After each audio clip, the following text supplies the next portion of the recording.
Saudaraku buntut pamit dari acara Brownies Trans TV usai kena tegur KPI. Kini Ivan Gunawan memilih fokus dengan kesibukannya.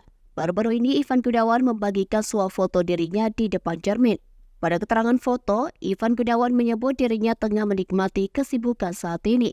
Tak sedikit netizen pun menduga Ivan Gunawan kini kembali menyibukkan diri dengan bisnisnya. Dalam keterangan unggahan itu, Ivan Gunawan mengabarkan bahwa kini ia tengah menikmati kesibukan barunya. Seperti diketahui, KPI melayangkan teguran untuk Ivan Gunawan yang menggunakan sepatu berhak tinggi atau heels serta mahkota saat tampil memandu acara TV. Tak tinggal diam, Ivan Gunawan pun mengunggah sebuah video kompilasi yang berisikan potret pedangdut laki-laki yang kedapatan menggunakan aksesoris wanita saat tampil di TV. Nama pedangdut Cirayut Afisan pun terseret dalam aksi Ivan Gunawan tersebut. Presenter yang akrab disapa Igun itu pun membandingkan potret dirinya saat menggunakan mahkota dengan potret Cirayut yang menggunakan headpiece dan earpiece.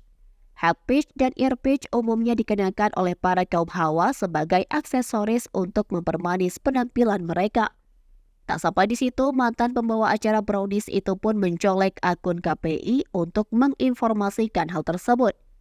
Namun, kini unggahan tersebut telah raib di akun Instagram presenter 42 tahun itu.